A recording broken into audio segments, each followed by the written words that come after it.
Oke. Assalamualaikum warahmatullahi wabarakatuh. Perkenalkan kami dari kelompok 6. Di sini kami akan menyampaikan mengenai uluran kami dengan judul Content Based Recommendation System pada Product Marketplace Tokopedia menggunakan kategori encoding, product profiling, dan price similarity.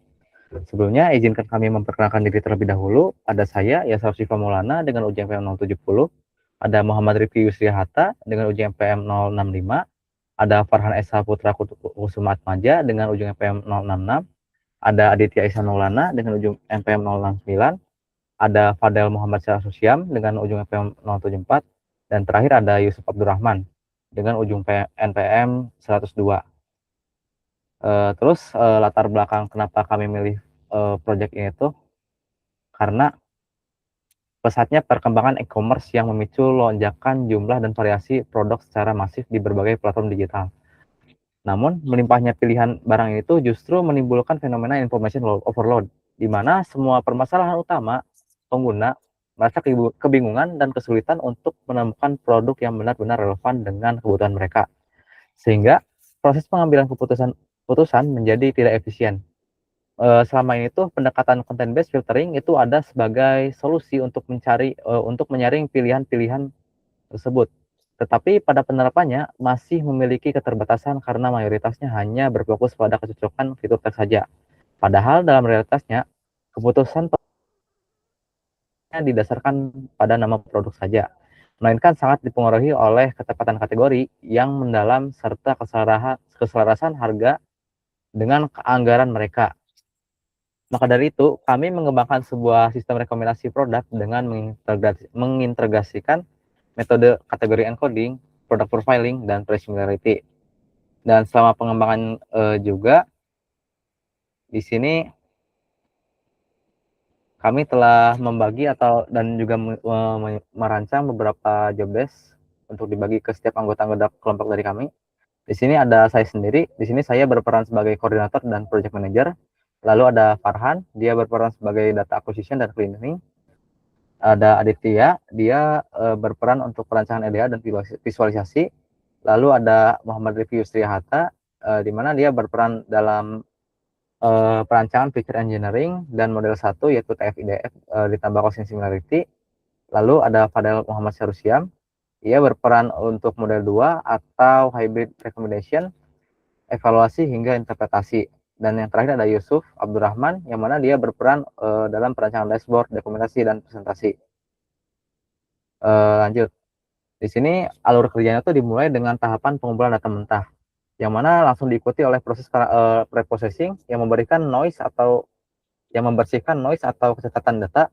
Setelah data tervalidasi bersih, sistem akan melakukan analisis data eksploratif atau IDA untuk menemukan pola distribusi. Tahap krusial selanjutnya adalah untuk feature engineering, yang mana ini akan melibatkan kategori encoding, product profiling, dan price similarity. Yang mana itu akan diproses melalui TF, IDF, dan costing similarity, yang mana akan menghasilkan data matrik hasil ekstraksi. Nah, yang mana data matriks ini tuh ntar akan dieksekusi dalam tahapan permodelan menggunakan kalkulasi matematis untuk menghasilkan rekomendasi produk. Untuk alur kerja ini tuh bermuara pada evaluasi komparatif model yang divisualisasikan sepenuhnya ke dalam antarmuka dashboard interaktif agar mudah digunakan oleh pengguna akhir. Lanjut, di sini ada program, dan untuk pada tahap pre-processing sendiri akan dijelaskan oleh Farhan. Padanya disilakan. Baik, terima kasih untuk Saudara Yasraf atas waktunya. Pertama di sini saya akan meluruskan dahulu bahwa dataset yang kita gunakan di sini adalah kita mengambil dataset dari Kaggle, yaitu Tokopedia Product and Review Dataset, yang mana dataset ini dibuat pada tahun 2025 dan berisi 5.553 baris yang terdiri atas beberapa kolom. Di antaranya itu ada product ID, kategori, name, count sold, discount price, pre-order, price, stock, gold merchant, list official, e-stop ads, rating average, shop ID, shop location, warehouse ID, dan product URL. Lalu ada kolom juga tentang review kolom, yaitu ada review ID, varian name, message, review rating, review time, review timestamp, review response, review like, bad rating, reason. Kemudian setelah dataset ini kita dapatkan, kita akan mulai masuk ke tahap cleansing. Nah, di tahap cleansing ini kita melakukan beberapa tahapan, yaitu pertama kita melakukan transformasi harga ke numerik. Contohnya di sini ada pada data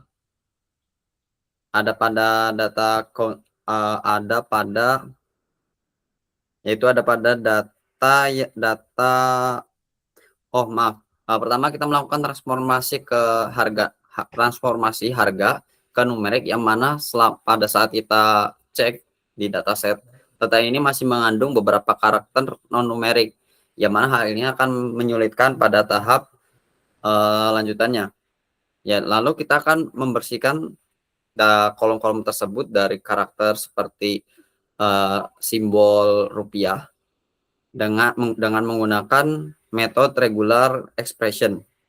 Nah, selanjutnya setelah kita melakukan transformasi ke numerik, kita melakukan standarisasi tipe data numerik, yaitu mengkonversi beberapa kolom seperti console, rating, dan stok menjadi tipe data numerik menggunakan metode to numeric dari Pustaka Pandas. Nah, terus yang ketiga, kita melakukan penanganan missing value, di mana banyak data di sini nilainya kosong. Contohnya pada kolom console banyak data yang kosong, lalu kita berinisiatif menggantinya dengan kolom dengan nilai 0, yang mana nilai 0 ini diasumsikan sebagai bahwa produk tersebut belum pernah terjual atau belum pernah terjual. Oke.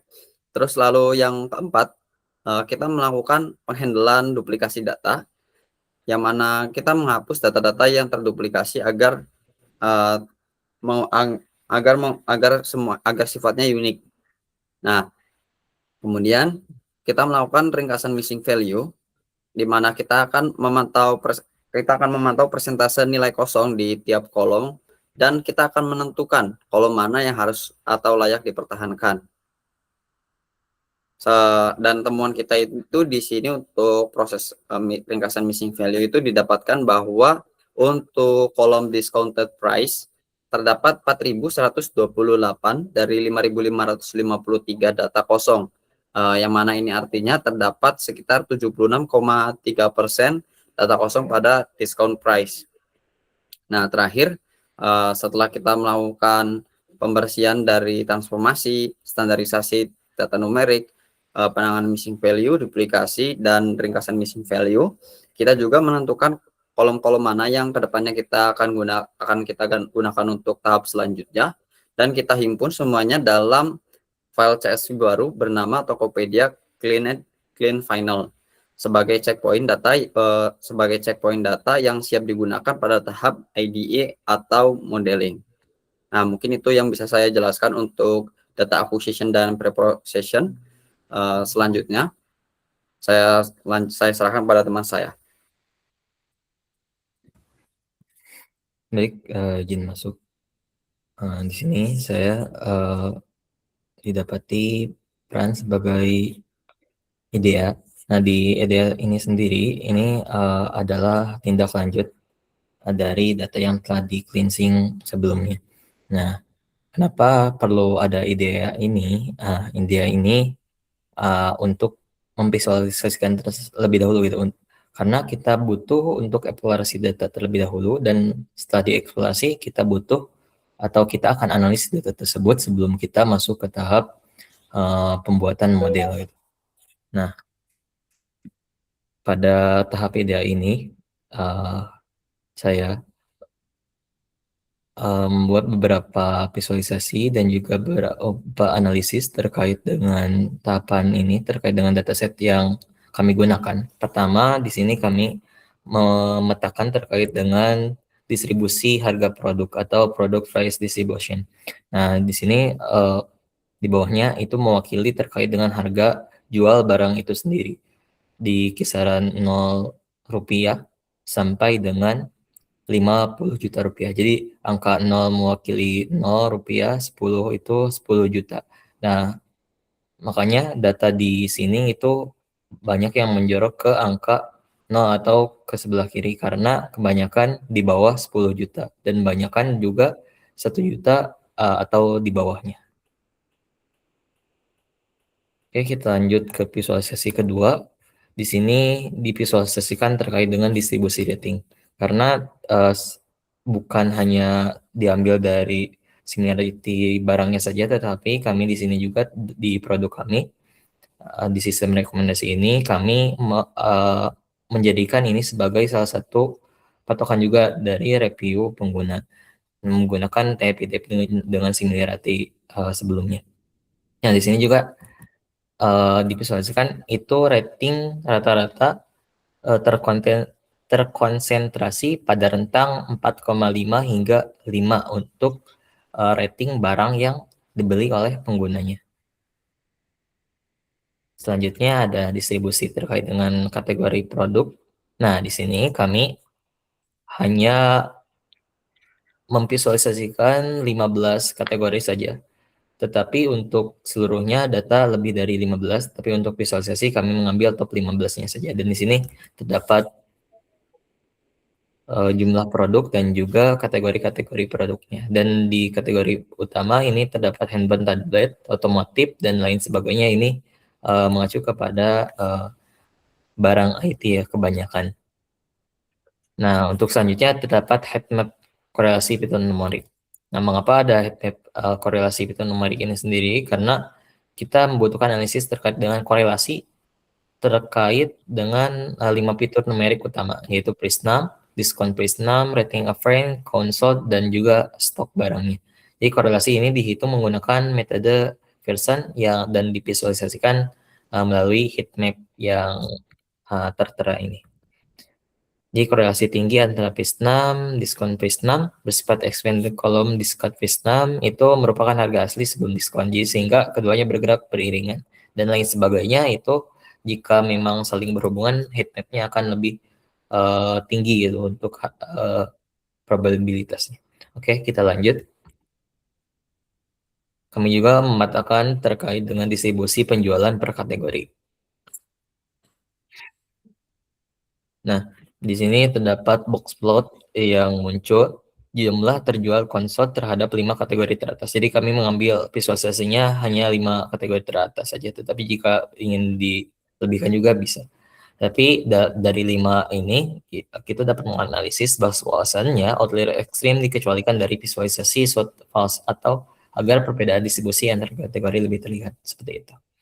Dan di sini juga terlihat gaming, handphone, kayak handphone, tablet, kecantikan, cover laptop, dan juga barang otomotif itu rata-rata memang kembaliannya berada di kisaran barang tinggi 140 dan juga ada yang kisaran 60 ke bawah rata-rata.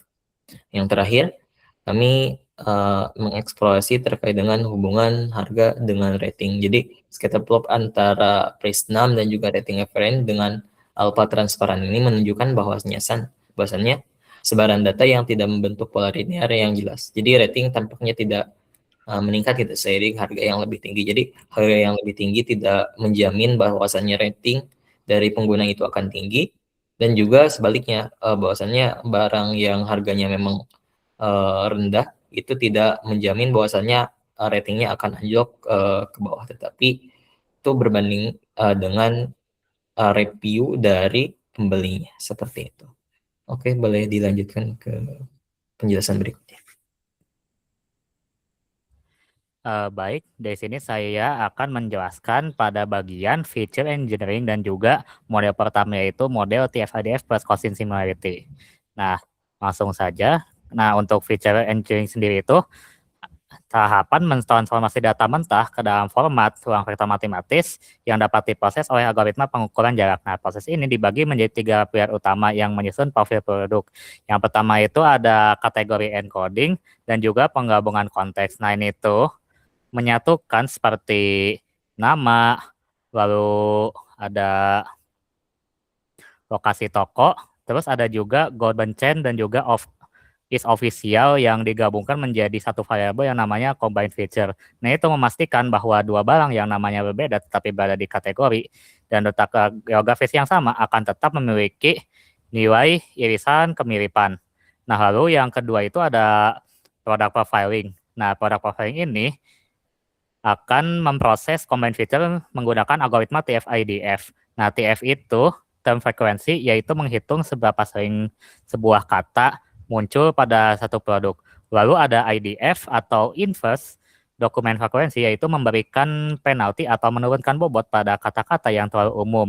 Misalnya itu promo atau murah gitu, yang muncul di hampir semua katalog, dan menaikkan bobot untuk kata spesifik atau unik. Nah, TF-IDF ini punya formula matematis yang didefinisikan sebagai WIJ sama dengan TFIJ dikali log N dibagi DFI. Nah, di mana WIJ itu sama dengan bobot kata I pada produk J, lalu N itu total seluruh produk, lalu DFI adalah jumlah produk yang mengandung kata I.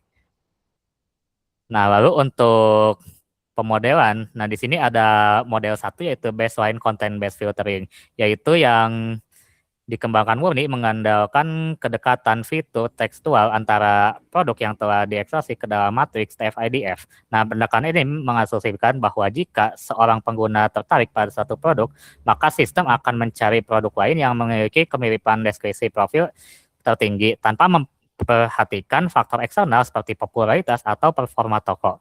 Nah, jarak kedekatan antar vektor itu menggunakan metrik cosine similarity dengan formula similarity AB sama dengan A kali B per mutlak A dikali mutlak B, di mana A kali B adalah dot product dari dua vektor produk, sedangkan mutlak A dan mutlak B adalah magnitudo dari masing-masing vektor. Nah, jadi model ini tuh akan memanfaatkan referensi teks menggunakan TF-IDF. Nah, tadi seperti itu. Nah, pengguna akan memasukkan sebuah query produk ke dalam dashboard. Dan outputnya itu akan menampilkan produk yang mirip secara profil sesuai inputan dari pengguna. Seperti itu. Untuk feature engineering dan juga model pertama TF-IDF plus cosine similarity. Untuk selanjutnya bisa dilanjut.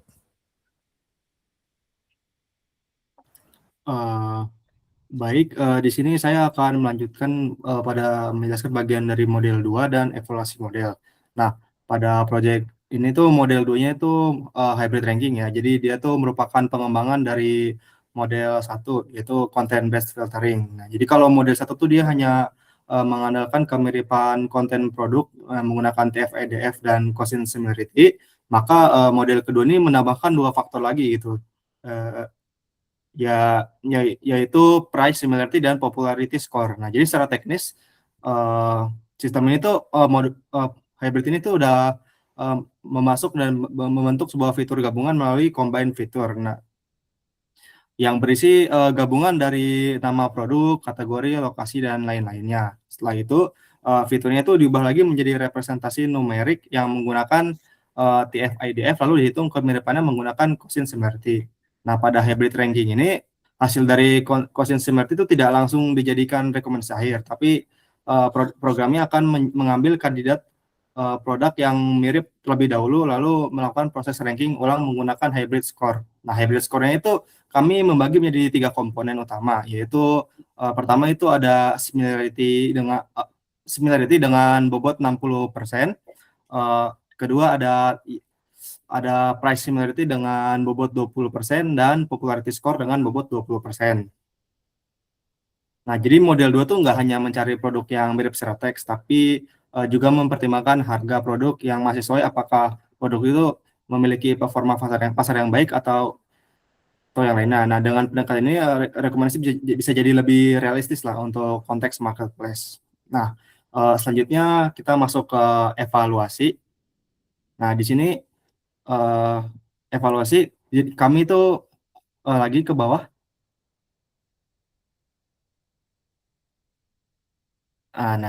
Nah, untuk evaluasi sendiri tuh kami menggunakan metrik precision at 10. Jadi metrik ini tuh menghitung berapa banyak produk yang relevan dari 10 rekomendasi teratas. Nah, karena dataset yang digunakan itu belum memiliki ini interaksi atau yang lainnya gitu, jadinya metrik jadinya evaluasinya itu dilakukan pada 50 produk ID yang dipilih secara acak gitu. Jadi setiap produk tuh dijadikan input, lalu sistem akan menghasilkan 10 rekomendasi teratas. Setelah itu dihitung jumlah rekomendasinya dari kategorinya, seperti mungkin yang sama dengan produk dari inputan. Nah, dari hasilnya sendiri pun model 1 atau content based filtering memperoleh rata-rata precision head-10 yang terbilang sebesar 0,746, yang artinya dari 10 rekomendasi rata-rata sekitar 7-8 produk memiliki kategori yang sama. Tapi di model 2 atau hybrid ranking dia tuh memperoleh rata-rata sebesar 0,9 atau sekitar 6-7 produk dari 10 rekomendasi yang memiliki kategori yang sama.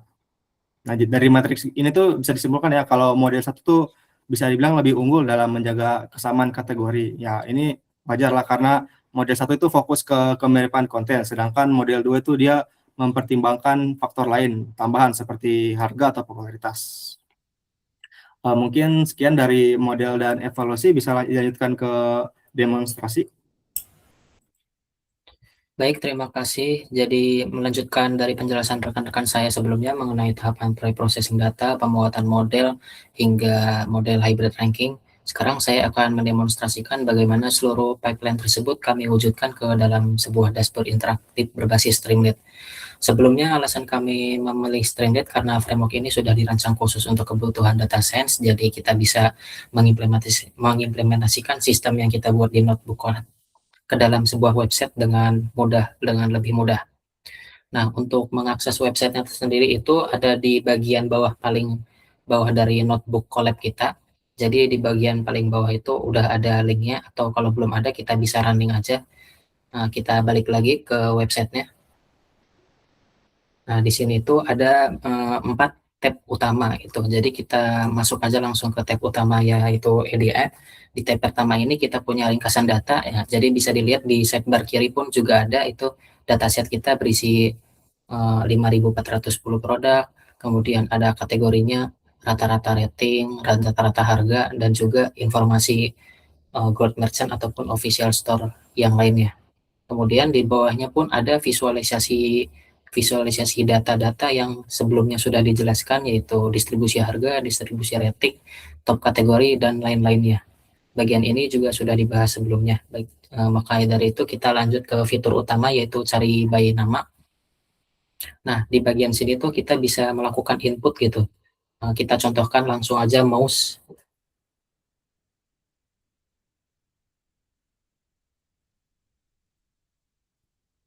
Bermasalah? Oh, kalau gitu saya aja yang share screen.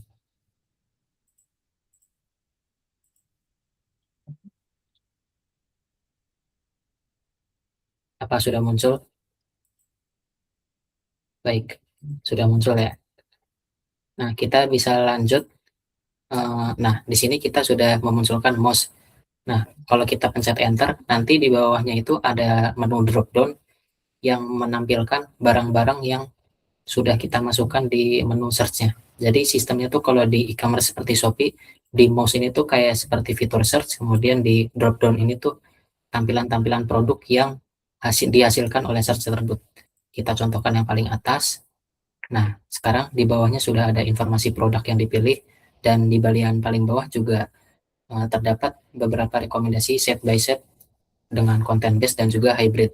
Di sebelah kiri itu ada model content base yang murni menggunakan Cosin similarity dengan beberapa informasi seperti nama, kategori gold merchant atau tidaknya official, kemudian ada harga, rating, dan juga jumlah terjual.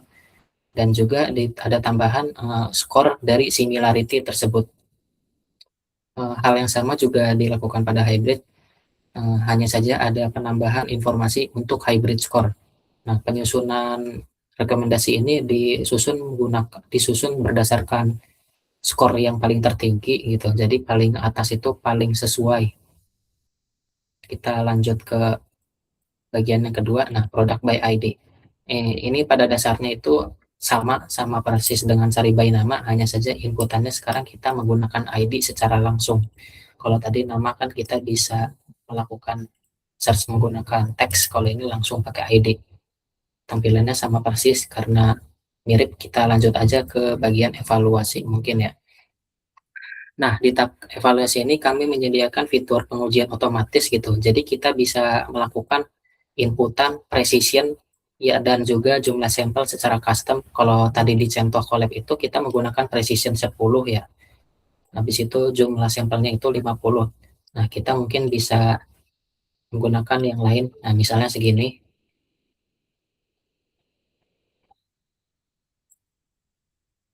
Nah, maka akan langsung muncul. Nah, jadi cara kerjanya tuh kita mengambil 70 sampel yang nanti dari setiap project itu diambil, kemudian di top 16 karena ini kita menggunakan precision 16, dihitung lalu dirangkum ke dalam grafik ini dan juga angka ini. Nah, didapatkan bahwa content base itu didapatkan skor 0,724 atau sekitar 72%,4, sedangkan hybrid itu 65,2%. Nah, selisihnya itu sekitar 0,77,2%. Nah, kenapa hasilnya ini bisa turun ya? Karena content base itu hanya mempertimbangkan kemiripan saja tanpa mempertimbangkan similarity harga ataupun rating. Untuk penjelasan dari saya cukup sekian, dikembalikan. Oke, baik, terima kasih. Dari penjabaran dari awal hingga akhir, sekarang kita masuk ke kesimpulan. Di sini kita dapat menyimpulkan bahwasannya integrasi antar metode categoric encoding, product profiling, dan price similarity itu mampu mengatasi keterbatasan sistem rekomendasi konvensional. Sistem yang kami kembangkan ini tuh tidak lagi sekedar mencocokkan kemiripan teks pada nama produk saja, melainkan berhasil menyajikan alternatif rekomendasi yang jauh lebih spesifik secara konteks kategori, serta rasional juga secara harga bagi anggaran belanja pengguna. Baik, cukup sekian presentasi dari kelompok kami. Kurang lebihnya mohon maaf. Wassalamualaikum warahmatullahi wabarakatuh.